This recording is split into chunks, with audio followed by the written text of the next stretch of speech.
LinkedIn presents. Welcome to the Human Capital Innovations Podcast. We're your source for personal, professional, and organizational growth and development, where we share original research, explore industry trends, and interview executives and thought leaders from across the globe. We hope you join us often for practitioner-oriented content around all things related to leadership, HR, talent management, organizational development, and change management. Maximize your personal and organizational potential with Human Capital Innovations Podcast.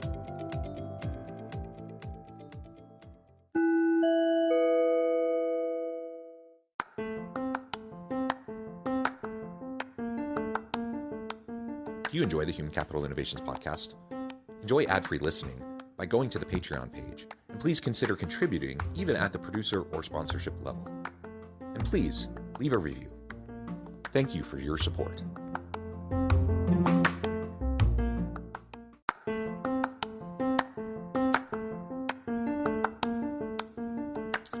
Welcome to the Human Capital Innovations Podcast. In this HCI Podcast episode, I talk with Peter Anderton about the 2 rules of leadership and the 3 secrets of high-performing teams.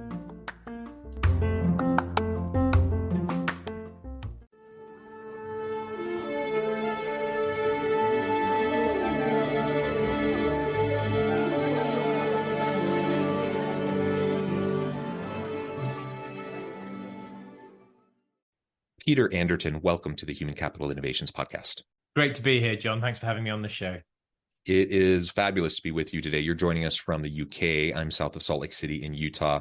And today we're going to be talking about leadership and high-performing teams, the characteristics of great leadership and 3 secrets of high-performing teams, to be exact. As we get started, I wanted to share Peter's bio with everybody. Peter Anderton is an executive coach, leadership speaker, and masterclass facilitator. His TEDx talk, Great Leadership Comes Down to Only 2 Rules, has been viewed well over 1.5 million times and is now being used in MBA programs around the world. He is also the founder of Internal Alignment, where he helps senior leaders who need their teams to go further and faster. He passionately believes leaders get the teams they deserve, and once they and their teams are at their best, pulling together and heading in the right direction, amazing things happen. I completely agree. I think that's amazing. Anything you would like to highlight, Peter, about your background, your personal context before we dive on in? We were discussing earlier, I'm very applied when it comes to leadership. One of the things that frustrates me is we've overcomplicated what leadership is all about. And I don't believe leadership is easy. I don't believe that for a minute, but I do believe it's simple. And partly it's the engineer in me. I've got an engineering background.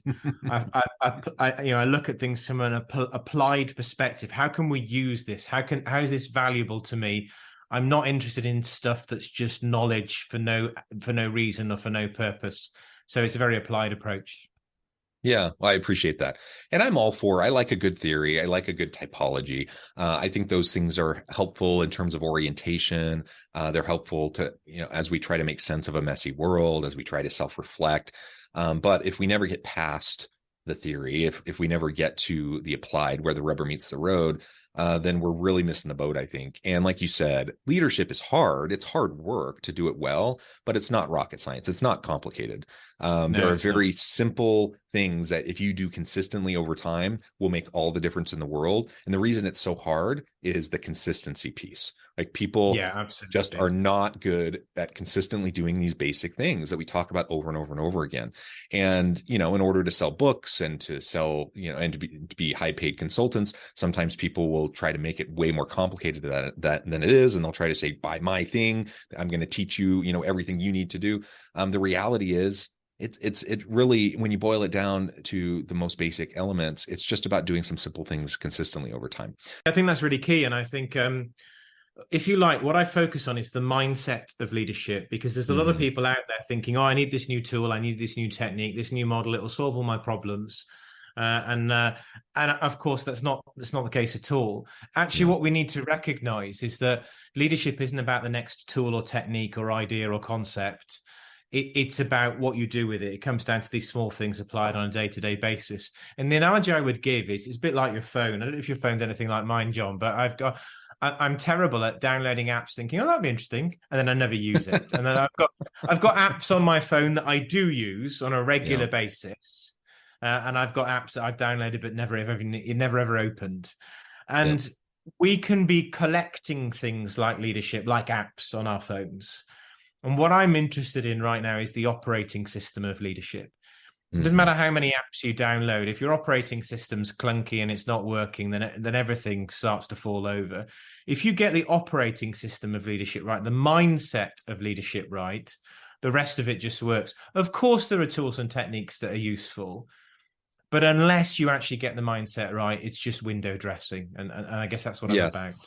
Yeah, absolutely. And it doesn't matter how good the tool is if you don't use it, like you said. So it could be the most amazing revolutionary app ever, but if it's just sitting on your phone and you don't know how to use it in a meaningful way, then it's worthless. And same thing with a lot of the tools. There are lots of really great methodologies, typologies, theories, tools, models that are really cool and like quite helpful, but you get so inundated by them that you just start to add. And, I often think about the need to prune back and to simplify, not because these things aren't helpful or useful potentially, but because you just simply cannot function when you have just all this stuff around you constantly. So simplifying to the point where you're getting down to basics and finding, some tools that you want to use, but making sure that they're ones that you actually use.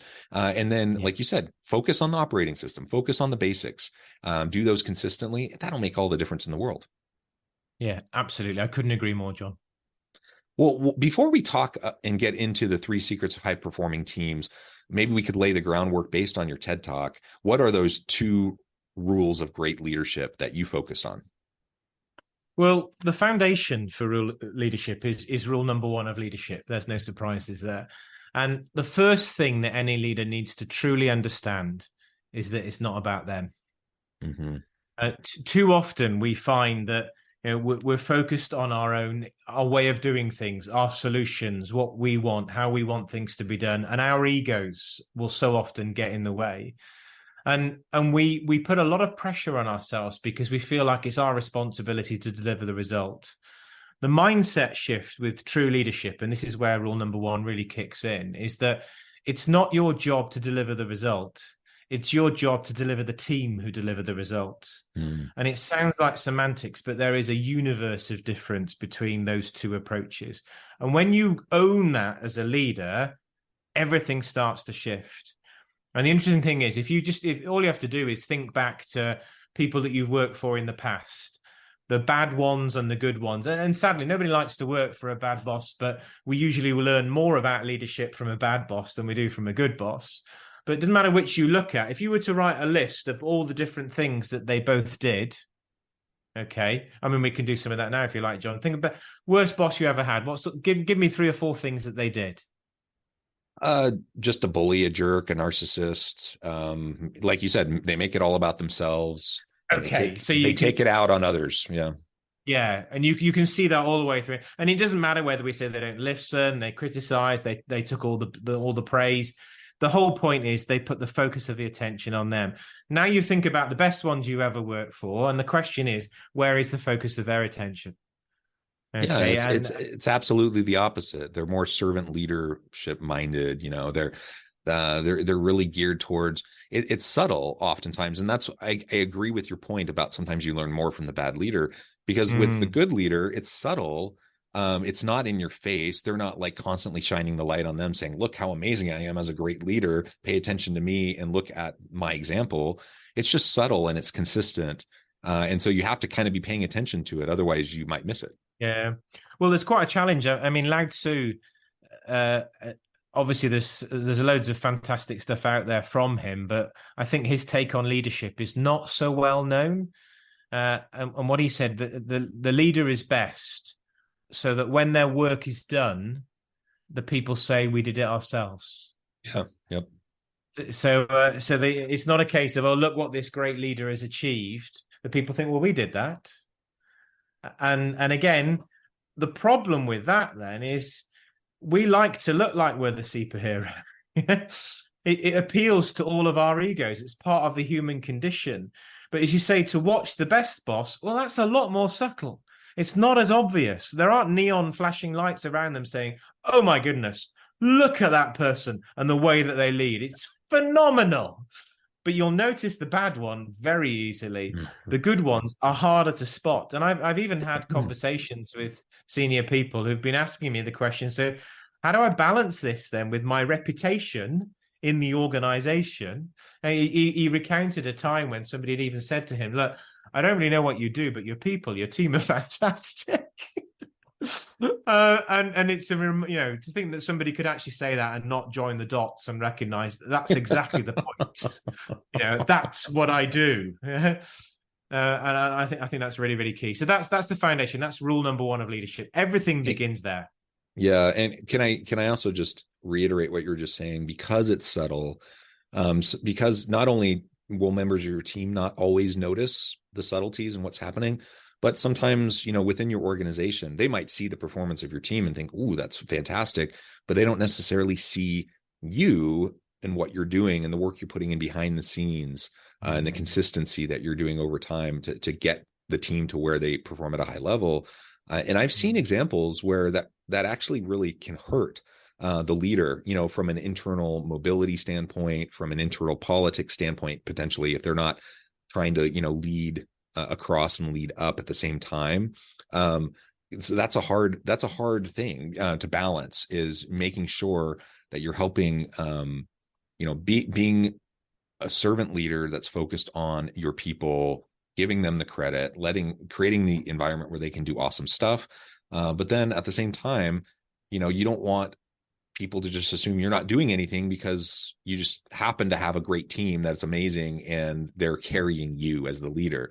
And that's why I think we get into so many toxic environments, and why so many leaders are so bad, is because they're chasing, the gold star from the people above them. They're trying to set themselves apart so that they can get promoted to the next level or move up in their career. And they see that the only way to do that is for them, to take all the credit, to make it all about them, and to constantly shine the light on them. Any thoughts on how we make that balance? Yeah, absolutely, because it is a challenge. And I think the danger is, you mentioned in the bio that I passionately believe every leader gets the team they deserve. So if the leader of the organization is behaving in that way, that's how other leaders will behave. And that's effectively what will start to rise to the top.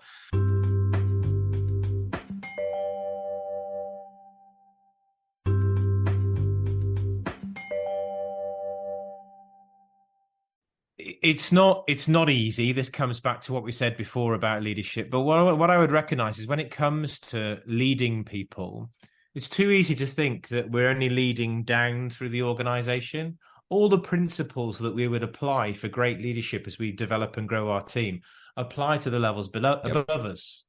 And I think, because people say, well, what's the secret to managing upwards? Well, I'd say the same as managing downwards, really. Obviously there's a nuance there that you're thinking about how you're doing it. But if you rely on the fact that you are the manager to influence other people, you've already lost. Yeah. So you're already, all you're going to get at that point is minimum compliance. I once spoke at an event in the UK in the Houses of Parliament, and there was a politician that was opening the event up, and he'd come in. He'd been out on the lash the night before because they just won some sort of by-election, so he was a little bit worse for wear. And he gave him a pretty poor speech to open the session. And one of the things he said, and I'm sitting here thinking, is this for real?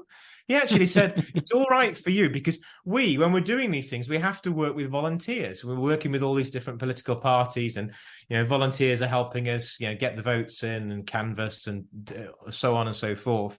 He says, for you just ask people to do stuff and it happens. And I've almost got my head in my hands at this point, thinking, is that really how you think it works? Because the danger we've got, of course, is when people work for us because they have to, well, all they do is what they have to do. And if we look at our teams and people just do what has to be done and nothing else, well, quite frankly, in today's world, we're done for. We can't get by in most organizations without people going above and beyond. And if they're just doing the bare minimum, that's all you get from what comes from being the manager, having the job title. So I would really argue that the core principles are the same whether you're managing up or managing down. You've got to use all the same stuff. And that's why, you could argue then it's doubly important to get it right.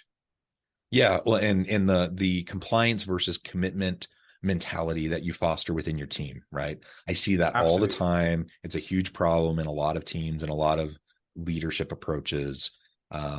Too many leaders focus on the fear-based carrot and stick tactics. It's that might get you compliance and it might get you some performance in the short term, but it's not going to get you long-term loyalty, commitment, and engagement. That's going to be what's going to produce all the great stuff, right, for your team. And all you're going to do at that point is, you might be the superhero, but all you're going to do is create a team who are just reliant upon you, almost like little baby chicks waiting for the next drop of wisdom or instruction to come. And what you really want is to create a team of leaders. And I don't mean, they're going to be the next chief exec. That's not what I'm talking about. I mean a team of people who own what they're doing. Yeah. So that when something goes wrong, they want to fix it. They don't just pass it up the chain saying, not my problem, here's one for you. They're owning it. They're making it happen. They're leading whatever it is that they're trying to take forwards. Yeah, absolutely. So what's your second of the two rules of leadership? Well, it follows on nicely from what we were just saying about sort of compliance versus commitment. I'm a big fan of John Maxwell's 5 levels of leadership. And just for anybody that's new to it, I'll go through it very, very briefly now. But level 1 leadership is where people follow you because they work for you because they have to. And that's where you get the minimum commitment. People do what they have to do. Level 2 leadership is where they follow you because they like you. Now, again, I'm not suggesting you have to be their best buddy. I'm not saying that at all. But we've all worked for somebody we liked, and we've all worked for somebody we didn't like. You give more when there's a relationship. And what happens here at level 2 leadership, there's a deeper level of commitment. So you're going from compliance into a deeper level of commitment. And you can go deeper and deeper and deeper. Level 3 leadership is where they follow you because you deliver. You've made things happen. Things are better because you were there. You follow through on your commitments. Level 4 leadership is where they follow you because you've actually helped them grow. And for all of us, we can think back to the people we've worked for in the past that have shaped us and helped us become the person we are today, which won't always have been comfortable, by the way. This isn't about being nice. Sometimes that's quite challenging. Sometimes that's quite stretching, but they've got your back. And even if they push you forward for things that perhaps you think you're not capable of, they're there to support you and to cheer you on.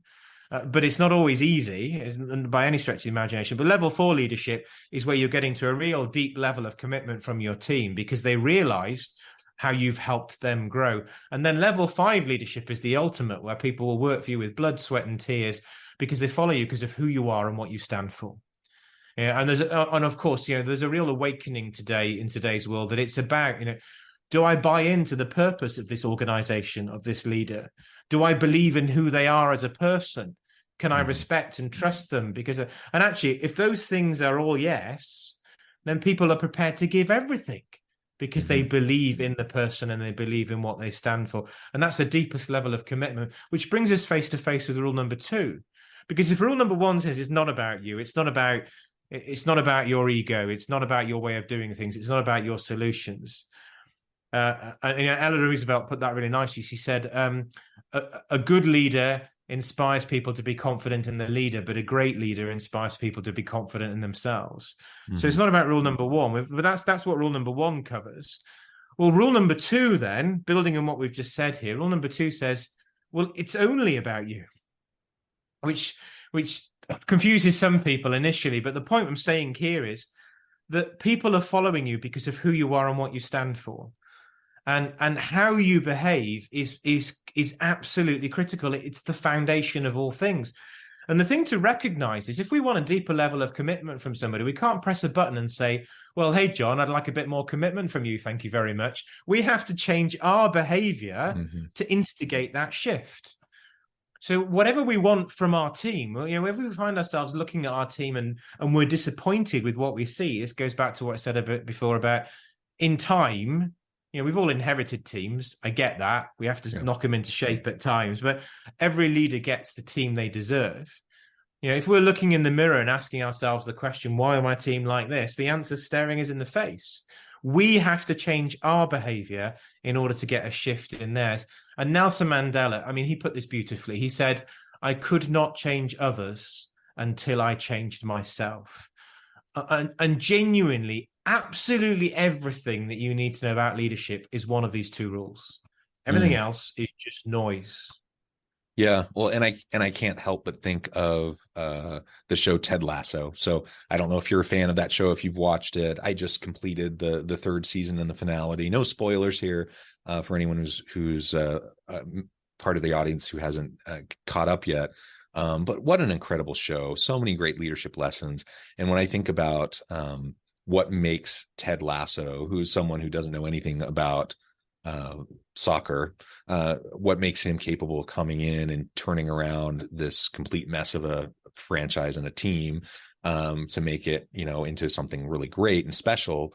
It comes back to exactly what you just described in terms of those two leadership rules. And it makes for something really quite special and amazing.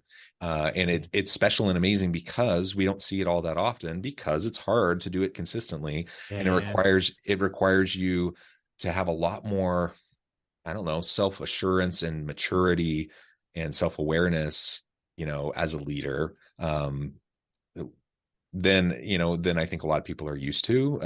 Anyways, it's hard, especially when you move into a role where the team is set and you're working with the people that are there. How do you make those shifts over time? There will be some transitions. Some people might move in or out. But ultimately, who you have is who you have. So how are you going to change the environment within that group of people to accomplish something great? I know it's a fictional story, but the show Ted Lasso is just a really great illustration. It's a shame that something like that is fictional, really, isn't it? Because I think you're right. There's some powerful lessons that come from it. Absolutely. And interesting enough, if you take, now I'm not a football expert, or soccer as you call it over there, but Sir Alex Ferguson's been studied by people as some of the ultimate in leadership, as he was the manager of Manchester United. And there were some fabulous lessons that could be learned from it. He knew everybody's name. Okay, right down to the whoever was cleaning the kit or whatever. So there's a parallel you can see there. He would treat the players differently, not through having favorites, but recognizing that different players needed different approaches to get the best result from. So there's lots that could be learned from him. However, the challenge I have is that as soon as he left Manchester United, things really started to go downhill in terms of their performance. And what that means then to me is too much depended on him, which is the mistake of, that's where you trip over rule number one. Like I said, I'm not going to put myself forward as a soccer or a football expert here, but I do think, if a leader steps away from an organization and things go backwards, sometimes people think, that leader was indispensable. No, the leader's job is to deliver the team. And they need to be able to develop that team to the point that they can step away and things actually function, better, as well as, and in time, if not better, without them. Yeah, absolutely. And that means building your bench strength. That means in the coaching world, that means who are your assistant coaches? Who are those other people as part of your staff? Are you preparing them to take on these sorts of roles in the future? So if you ever leave, someone else is ready to step in and pick up the mantle, right? That's the kind of mentality that we're talking about, and it applies into any organization.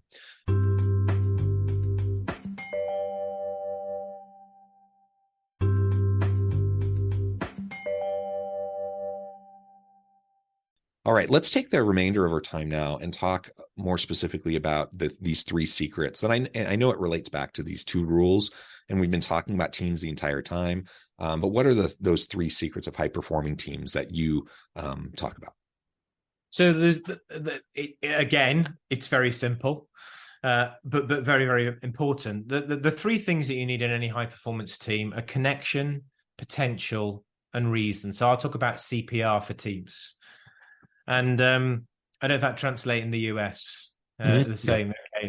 Okay, same principle. And let's take potential then. First of all, you need, obviously, whatever it is you're trying to achieve, you need a certain set of skills and experience. You need real diversity, different perspectives, different takes. All of this stuff needs to be brought together, and that's got to be in place. Then you need connection. and if we take an example using sports, then, so take a national soccer team, you might have a team packed full of stars. Okay. However, if they can't actually connect and learn to work together, well, they'll consistently be beaten by a lesser side. So the way in which they connect, the way in which they come together, is fundamental to their success. And then the third thing you need is reason. I need to know, what is the goal? Where am I aiming?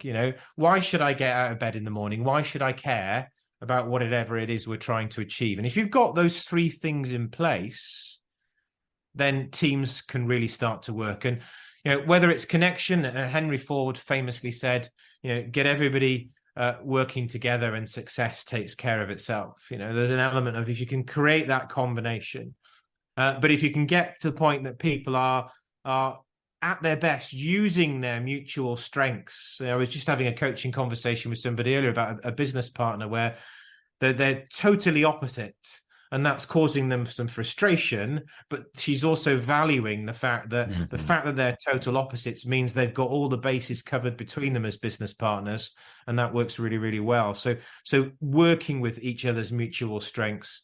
And then finally, again, having that absolute clarity. What is it we're trying to achieve? Why should anybody care? And how will we know when we've arrived? Those are the three. There's lots we could say about them, but at a high level, that's how I'd introduce them and position them. Yeah, I really like that. And sorry to share another sports connection here. I don't know if other parts of the world, if the term the dream team resonates or means anything to you, but in the basketball world, you may recall that back in the 90s, I'm trying to remember, 92 maybe, Olympics, the U.S. fielded its first what we call the dream team in basketball. Jordan, Bird, all the great, all-stars, all-time great NBA players. And they just dominated. They went out and win every game by 50 points. They win the gold medal, right? They set the expectation super high. And so, each following Olympics, we'd field a new team of these NBA all-star, Olympians who would go out and they'd do very well and they'd end up winning the gold medal. Fast forward now, and I don't remember which year exactly. It might have been like somewhere in the 2000s, 2004 or 2008, something like that, that we fielded a team and they did not win the gold. In fact, I think they barely won the bronze. And, people are like, what is going on? It's just stacked. This whole team is stacked with so much talent, so much capability. What is going on? And why can't these players, perform at the level that these previous dream teams performed at? And it all comes back to exactly what you just described in terms of those three secrets of high performing teams. And ultimately you had a bunch of people. It was all about them. It was all about, them being the best person on the team. They were the top talent. They never played as a team. They never had a connection. They didn't have a good balance of skill sets. And it showed. So as soon as they started playing against other national teams and Olympians from other countries who'd been playing with each other for a long time, who had chemistry and camaraderie and knew each other's strengths and how to leverage them, they were toast.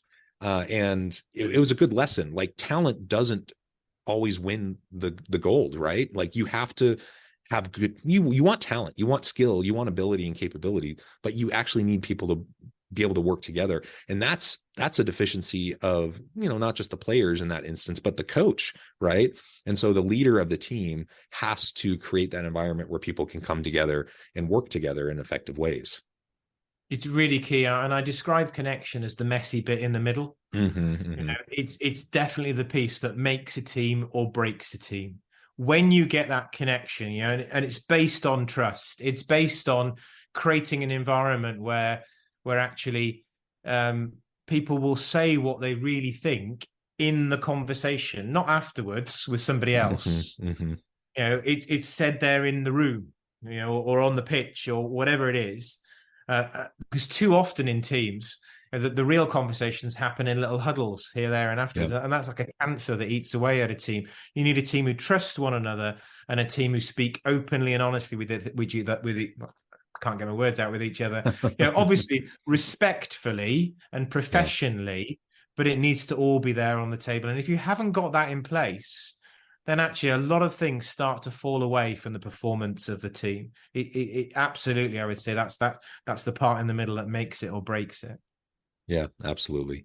Well, Peter, this has just been fascinating. I know at the time I need to let you go. I think I'm already holding you a little bit over, but it really does come back to some of these simple principles. Now, is there a whole lot more we could talk about? Absolutely. We could talk about this all day long, talk about all sorts of additional points and examples, et cetera. But I think this is a really great start. And I think if members of the audience today do nothing else than just start to self-reflect upon and think of ways to just do a couple simple things and start to implement some of the things we were talking about, and just do it consistently over the next month, I think you'll just start to see huge improvements. And then you can start to get into the nitty gritty of some of the other elements over time. Peter, again, a pleasure. Before we wrap things up for today, I wanted to give you a chance to share with the audience how they can connect with you, find out more about your work, and then give us the final word on the topic for today. Brilliant. Okay, no, that's great. So in terms of connecting with me, my website is peteranderton.com. So that's an easy one to remember. But also another thing that you might find interesting is that if you go to www.theinspirometer.com, and I know you'll put the text in with the information, you'll find a 3-minute leadership assessment. So they'll give you an opportunity to, take the test, work out how you compare in terms of how inspirational a leader you are and how inspired you are. And there also comes a lot of useful information that comes through with that if you want to take that up to the next level, how to take that approach. So I would say that's a really, really good place to start. And what's interesting about the Inspirometer is it overlays the 2 rules of leadership with the 3 secrets of every high-performing team. So you end up with 6 core elements that you really want to drive and move forwards if you want to be the best leader you can possibly be. So www.theinspirometer.com. It'll just take you 3 minutes. So I'd have a go at that. That's a great way, because then you can get onto my mailing list and we can have further conversations following on from that. So that's what I'd recommend. I'm also on LinkedIn, and I regularly post information on LinkedIn. So you'll find me as Peter Anderton. I'm director of the company Internal Alignment. So that would be the thing to do for connection there. Final word for me would be what we've talked about today. I mean, we've sort of scraped the surface, really. That it's the lens that I would recommend you use to deal with any leadership challenge, any team problem that you've got. Ask yourself, how do I apply rule number 1 to this scenario that I'm dealing with? How do I apply rule number 2? Just bring it down to those 2 key levels and make sure that you're operating on that basis. But also, it's connection, potential, and reason are a really neat way of looking at this. I've got this challenge. How can I look at it from a connection perspective? How can I look at it from a potential perspective? How can I look at it from a reason perspective? And what ideas and insights come through from using these 2 lenses, the 2 rules and the 3 secrets of every high-performing team? Usually we can answer so many of our own dilemmas by bringing this lens to it. But probably my final word would be to recognize, and this goes back to what you said right at the outset, John, which I thought was brilliant. Leadership is about small things. Too often people think it's about the big vision and the strategy, and actually it's about small day-to-day stuff that's carried out consistently that makes the biggest difference. And there is no such thing as the perfect leader. That person simply does not exist.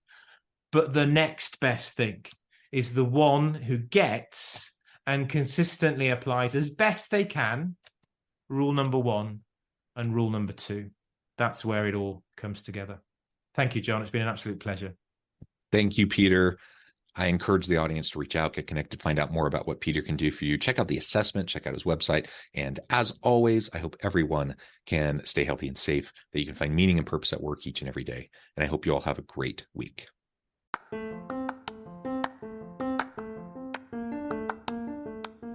you enjoy the Human Capital Innovations podcast? Enjoy ad-free listening by going to the Patreon page, and please consider contributing even at the producer or sponsorship level. And please leave a review. Thank you for your support.